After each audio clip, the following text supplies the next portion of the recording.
They said I needed medicines for life. They said I was broken.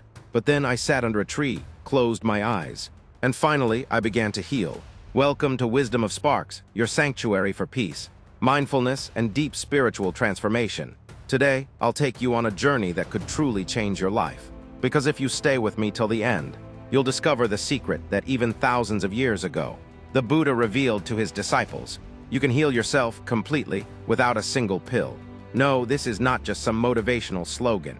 This is real, proven, timeless Buddhist wisdom. And if you've been feeling tired, anxious, emotionally drained, or physically weak, this video is for you. But first, let me ask you something. Do you really think medicines are the only way to feel better? Do you believe healing only comes from outside? What if I told you everything you need to heal is already inside you? Let me explain. Story: the sick monk who healed without medicine. In a small monastery nestled in the Himalayan foothills, there once lived a monk named Tenzin.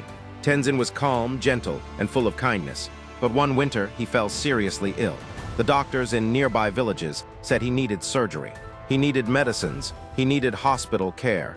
But the old monk simply smiled and said, "No, my healing is not out there. It is within me." So what did he do? Every day, he sat under a bodhi tree in silence. He breathed gently. He ate simple, warm food mindfully. He chanted loving kindness to his body. He smiled at his pain instead of fearing it. And guess what? Months later, he walked again. He was stronger, lighter, and his eyes glowed with peace, not because of pills, but because he healed the real wound, not in the body, but in the mind. The real root of illness. Here's something Buddhism teaches that science is just beginning to understand. The body doesn't fall sick. It's the mind that gets sick first, and then the body follows. Your stress, your unspoken grief, your anger that you buried inside, all of it quietly builds up. And one day your body screams, "Enough." But the Buddha knew this long ago. He said pain is certain, but suffering is optional. You see, the real disease is not the cough, the fever, or the fatigue. The real disease is disconnection from your own self, your body, your peace. What you'll learn in this video. So what are we going to do in this journey together? I'll show you step by step how to heal with mindfulness, how to remove mental toxins without any pills, how nature and silence can become your greatest doctor, how compassion, yes, love, can heal you from inside, and how to connect with the Buddha within you, the one who's never been sick. But first, pause, breathe, listen. Right now, yes, now, just take a slow, deep breath. Inhale peace. Exhale everything that's not yours to carry. Close your eyes for a second. Can you feel that? That's the beginning of healing. You don't need to run anywhere. You don't need a prescription. You just need presence. And this moment. Before we begin, subscribe for inner peace. If you're someone who wants peace instead of panic, healing instead of hustle, then I invite you to subscribe to this channel, Wisdom of Sparks. Because here we don't chase happiness. We sit, we breathe, we awaken. And if you know someone who's struggling silently, please share this video with them. You might just give them the gift of healing. A short realization from Buddha's life. Did you know, when Buddha was meditating under the bodhi tree before his enlightenment, he was battling a storm inside and outside. But he didn't run. He didn't fight. He simply sat, watching the storm until it passed. He discovered the truth. All pain comes and goes, but awareness stays. That awareness, that pure presence, is the medicine that heals deeper than anything else. Ask yourself these questions. As we begin this journey of healing together, ask yourself, have I truly listened to my body? When was the last time I hugged my soul? Am I ready to trust myself again? Because healing begins, not with doing, but with being. So come with me. Let's walk the same path the Buddha once walked. You'll meet your pain. You'll meet your shadows. But beyond all that, you'll meet your light. You are not broken. You are not weak. You are just disconnected from your power. Let's reconnect. Let's heal naturally, spiritually, deeply. No more escaping. No more avoiding. This is your time. Let's begin. If you're still watching, then congratulations. Because most people run away when it's time to face the truth. But not you. You're here to heal deeply, naturally, and forever. And to do that, we must go to the root. Because in Buddhism, we don't just treat the symptoms. We go to the seed, the exact moment when disease was born. What is disease in Buddhism? In the modern world, we think of disease as something external, a virus, bacteria, or genetics. But in Buddhism, disease begins in the mind long before it touches the body. The word disease itself tells the story. Dis equals sign without. Ease equals sign peace or calm. So what is disease? a state of being without ease, without calm, without balance. 3 poisons, the real causes of illness. The Buddha taught that there are 3 poisons that infect the mind, and over time the body too. Let me explain them simply. Greed, labha, wanting more than you need, craving food, wealth, power, attention, never feeling full or content. What happens? Your nervous system stays in overdrive. Your digestion breaks down. Your sleep vanishes. Hatred, dosa, anger, resentment, jealousy, rage, unforgiveness, holding on to emotional wounds. What happens? Your blood pressure rises. Your heart tightens. Your immunity drops. Ignorance, moha, living without awareness, not understanding your emotions, disconnect from your body and soul. What happens? You ignore signs from your body. You push, force, and damage yourself unknowingly. You live on autopilot until your body breaks down. Zen story, the man who was never sick. There's a story of a Zen master in Japan named Ryokan. He lived alone in the mountains, in silence, and rarely ate anything fancy, just rice and tea. One day, a traveler asked him, "Master Ryokan, you are old and have no medicines. How do you never fall ill?" Ryokan smiled and replied, "I eat when I'm hungry, I sleep when I'm tired, I cry when I feel pain, and I laugh when joy visits me. That is my medicine." The traveler didn't understand at first, but what Ryokan was saying is profound. He didn't fight life. He didn't resist emotions. He let everything flow, and that flow is healing. The mind-body connection in Buddhism. Modern medicine is slowly catching up. Today, doctors say 90% of all diseases are stress-related. But over 2,500 years ago, the Buddha already taught. The body is a reflection of the mind. Let's take an example. You feel constant anger, your liver gets affected. You suppress sadness, your lungs and breathing weaken. You live in fear, your kidneys get stressed. This is not superstition. This is the energy map of emotions. A short practice, body awareness scan. Let's pause and do something simple right now. Close your eyes, breathe in deeply, and slowly breathe out. Now gently scan your body from head to toe. Ask, where do I feel tight? Where is there pain or heaviness? What emotion is stuck there? You'll be surprised. The body never lies. It remembers every unspoken emotion, but it also wants to release it if you allow it. This is what we'll learn in the next parts. Karma and illness, a deeper look. Now this is important. In Buddhism, karma isn't just about punishment or reward. Karma is energy in motion. If you plant seeds of anger, you harvest pain.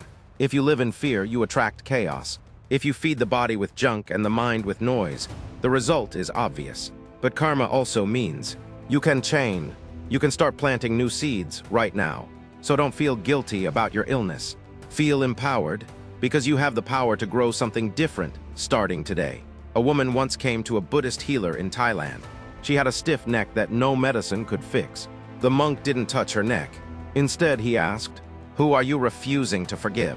She broke down crying.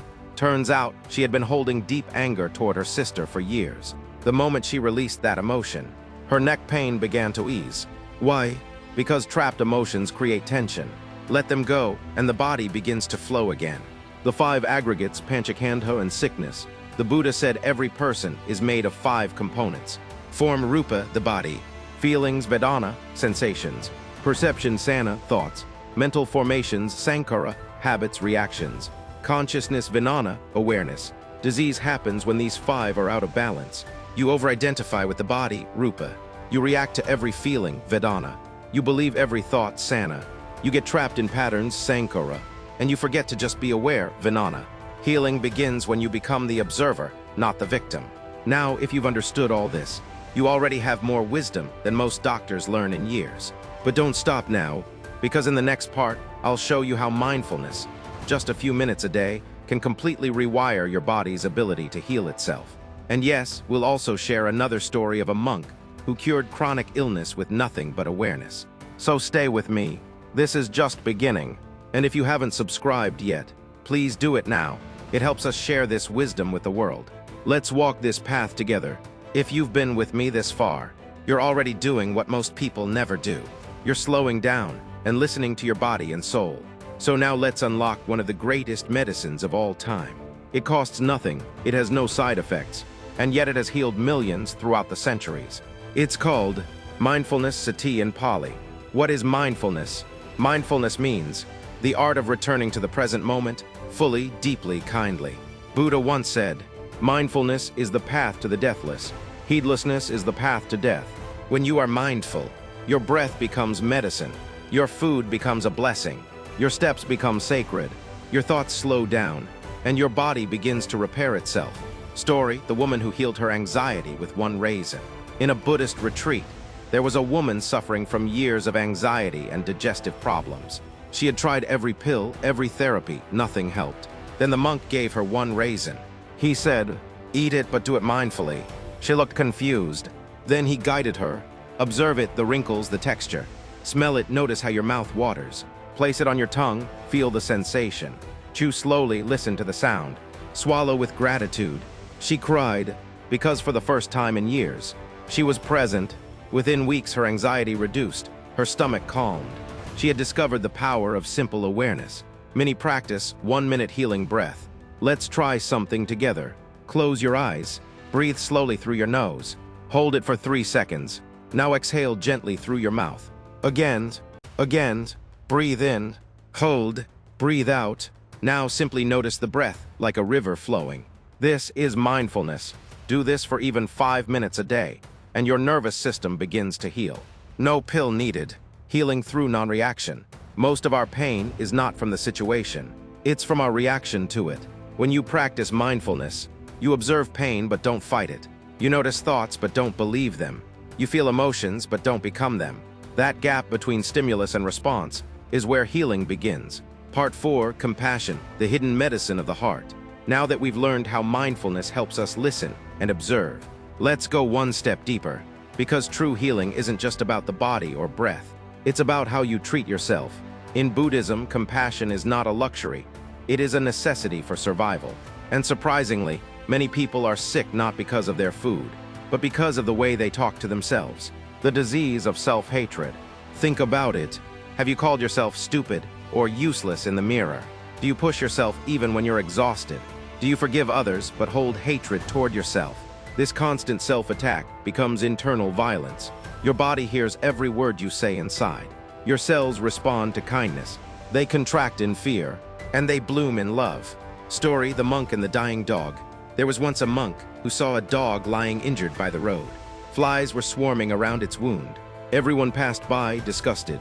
But the monk sat beside it, whispered gently to the dog, and began cleaning the wound with his robe. Another monk asked, "Why waste time? It's going to die." The monk replied, "Even in its last breath, it deserves compassion. Because compassion doesn't just heal others, it heals me."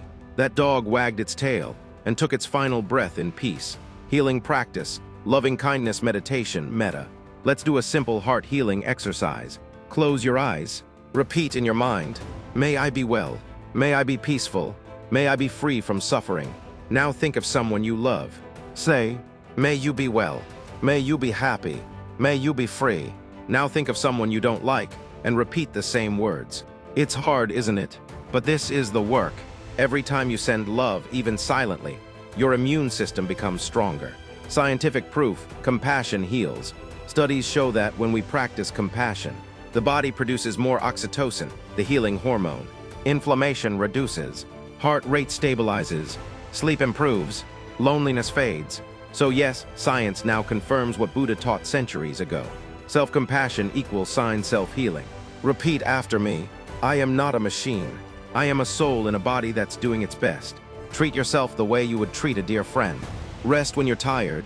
Speak kindly to your body. Say no without guilt. Hug yourself when no one else does. This is not weakness. This is real strength. A final word before we continue. So far we've explored how disease begins in the mind, the power of mindfulness, and the deep medicine of compassion. But this journey is far from over, because in the next part, we'll explore nature as the ultimate healer, and how Buddhist monks healed themselves in forests, rivers, caves, without any hospital or tablet. So stay with me, and if this has touched your heart even a little, please like, share, and subscribe to Wisdom of Sparks, because the world doesn't need more pills. It needs more peaceful people. Part 5, Nature, the Forgotten Doctor. Sound of forest birds and wind rustling through trees. In the modern world, we go to hospitals. But in ancient Buddhist tradition, when monks were sick, they went to the forest. Why? Because nature heals. The trees breathe peace. The rivers wash away grief. The silence of the mountains whispers answers we forgot we were searching for.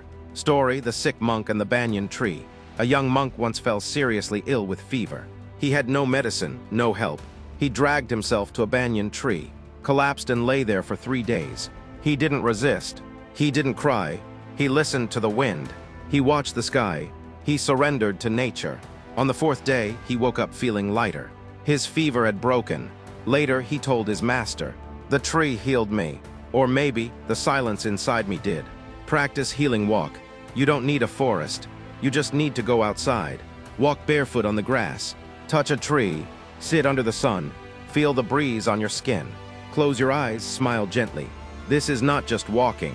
It's a conversation with nature, and nature always replies.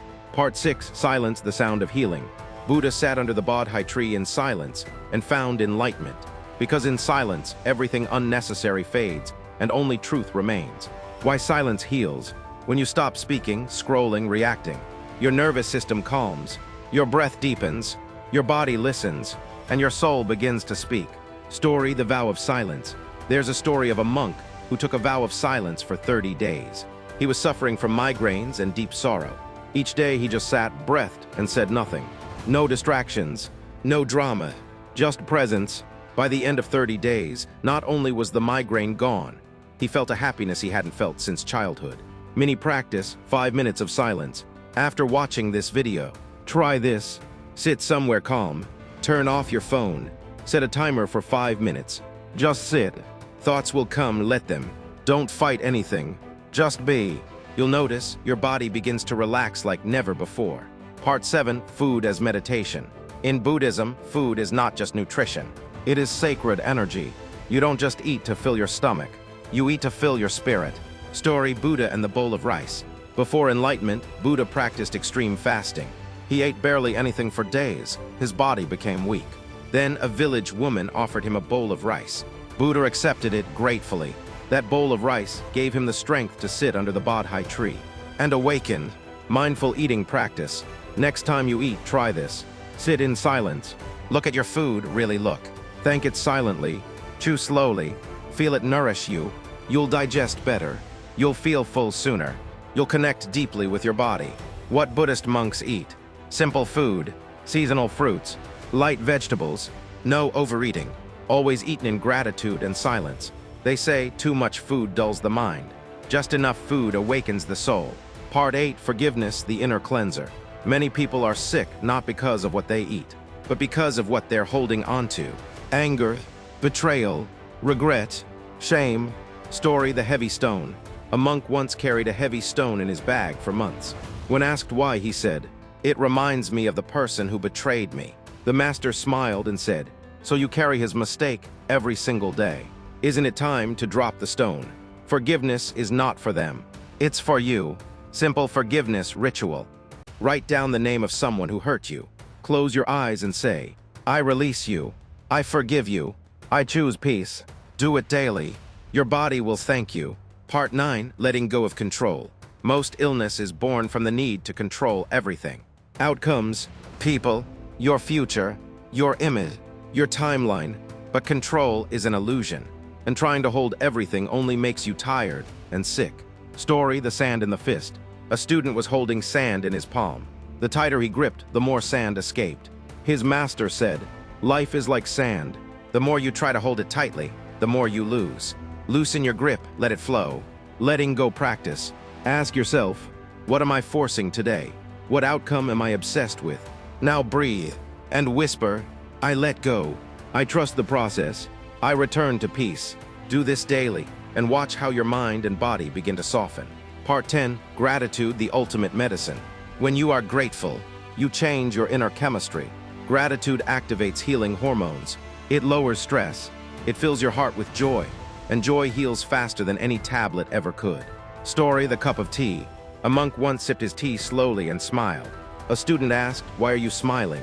The monk replied, "Because this tea is warm. My hands are working. I am breathing. And I'm alive." Daily gratitude practice. Before you sleep, whisper, "Thank you for this breath. Thank you for this body. Thank you for one more day."